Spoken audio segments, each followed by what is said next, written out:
Good day everyone, we are the Group 1 and sa video na ito, pag-uusapan po natin ang case ni Asuncion.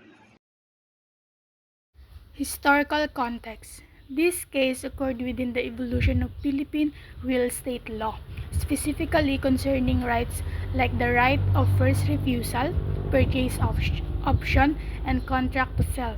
This concept involving future performance based on a specific condition are intertwined with the doctrine of consensuality in contract perfection. Relevant article and civil codes. Article 1318 of the Civil Code.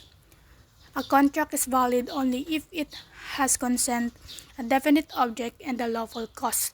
Since no definite agreement was signed, there was no enforceable contract. Number 2, Article 1475 of the Civil Code. A sale is perfected when both parties agree on the thing being sold and the price. Since there was never a set of price or official agreement, no valid sale occurred. Number 3, Article 1159 of the Civil Code. Obligation arise from contracts only when there is a lawful agreement. Since there was no bidding contract, the owner had no legal obligation to sell. Number 4, Doctrine of right of first refusal. The right means that the tenant should have been offered the property first before selling to another party. However, the absence of a written agreement weakened their claim. Number 5, Jurisprudence on right of first refusal. Previous rulings state that this right must be explicitly agreed upon and cannot be assumed. Number 6, Article 1479. This talks about when a sale becomes official. The court said the right of first refusal isn't an official sale. It's just a chance to buy, not completed deal. Article 1319. This one's about making offers. The right of first refusal could be seen as an offer, but it's not enough to make a full sales happen. The tenants were renting property from the owners. The owners verbally indicated a potential sale, possibly for under 11 million pesos, but no formal agreement was reached and no price was definitively set. The owner subsequently sold the property to Bond Realty for 15 million pesos. My key points: no binding contract, right of first refusal, Court of Appeals modification, sale to Bond Realty, court reversals, final ruling, notice of lease pendants, writ of execution.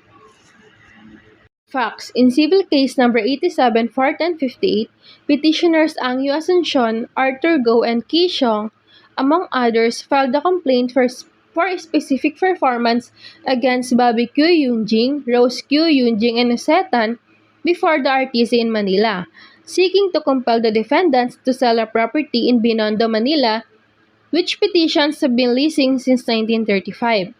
Plaintiff claimed that defendant had initially expressed an offer to sell the property for 6 million pesos, which was countered by a plaintiff at 5 million pesos. Negotiations were undertaken with plaintiff requesting a formal written offer, fearing a pending sale to another party due to defendant's lack of response. They initiated the complaint. The trial court granted defendant's motion for summary judgment, finding that no contract of sale was perfected due to the lack of an agreement on the terms and conditions. However, the court provided that if defendants later decide to offer the property for sale at or below 11 million pesos, plaintiff will have the right of first refusal. Plaintiff appeal to the Court of Appeals was also dismissed, but it modified the right of first refusal to cover any sale price due to the fluctuating market economy. During the pendency of the appeal, defendants sold the property to Bond Realty and Development Corporation for 15 million pesos, and the new title was issued to Bond Realty, notwithstanding a notice of lease pendants on the title from the pending litigation. Plaintiff moved for execution of the judgment, asserting the right of first refusal, and the trial court issued orders directing defendants to execute a deed of sale in favor of plaintiff for 15 million pesos. setting aside previous transactions and ordering the title issued to Bond Realty to be cancelled. The Court of Appeals, however, invalidated the trial court's order on appeal by Bond Realty, finding that the decision in civil case number 87 1058 did not decree the execution of a deed of sale or fix the sale price. Now let's move on to the issues. The first issue is whether Buwan Realty was bound by the notice of lease pendants due to the prior litigation. The second issue is whether the right of first refusal recognized in civil case number 87 41058 could be the subject of a writ of execution. And the third issue is whether the Court of Appeals erred in finding that the writ of execution deviated from the judgment in civil case number 87 41058. Court's ruling or court's decision. The Supreme Court upheld the decision of the Court of Appeals ruling in favor of Buwan Realty. So here's a detailed explanation of the court's reasoning. First, let's talk about the tenant's rights of first refusal. So the court acknowledged that the tenants had a right of first refusal.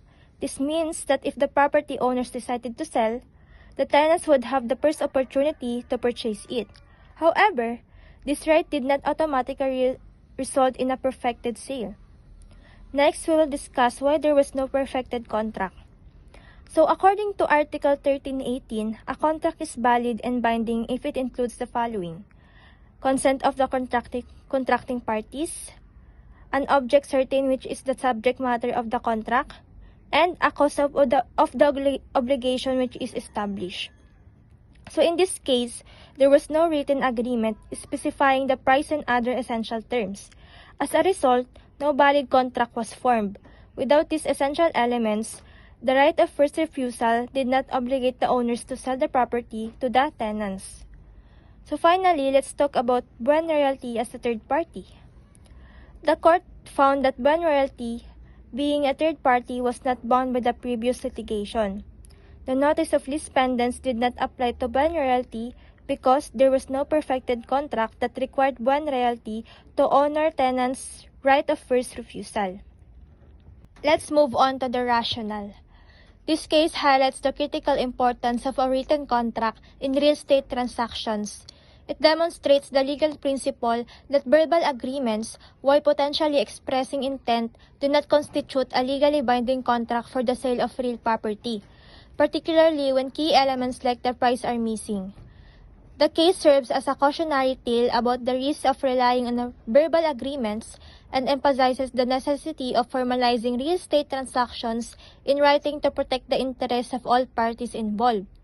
It provides a clear illustration of how the lack of a perfected contract can invalidate claims of right of first refusal and ultimately lead to the failure of a desired purchase.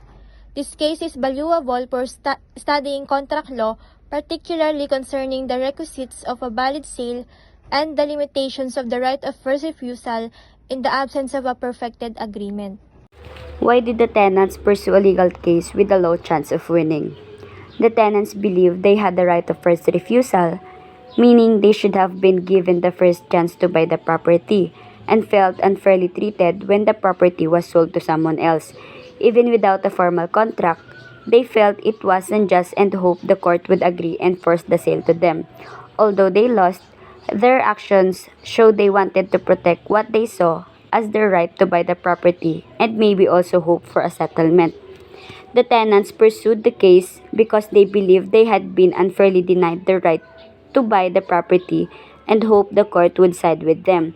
Even if the chances of winning were slim, they wanted to protect what they saw as their right and possibly get a settlement. So we have key takeaways. Real estate transactions must be formalized in writing to be legally enforceable. Verbal agreements, while expressing intent, do not constitute a perfected contract of sale, especially for real property. The right of first refusal, while a valuable right, does not guarantee a sale. It merely gives the holder priority if the owner decides to sell under agreed upon terms. The absence of a perfected contract can invalidate claims based on the right of first refusal. This case underscores the importance of clearly defined and written contracts in real estate transactions. It serves as a cautionary example of the risk associated with relying on verbal agreements and highlights the necessity of formalizing all essential terms in writing to ensure legal enforceability.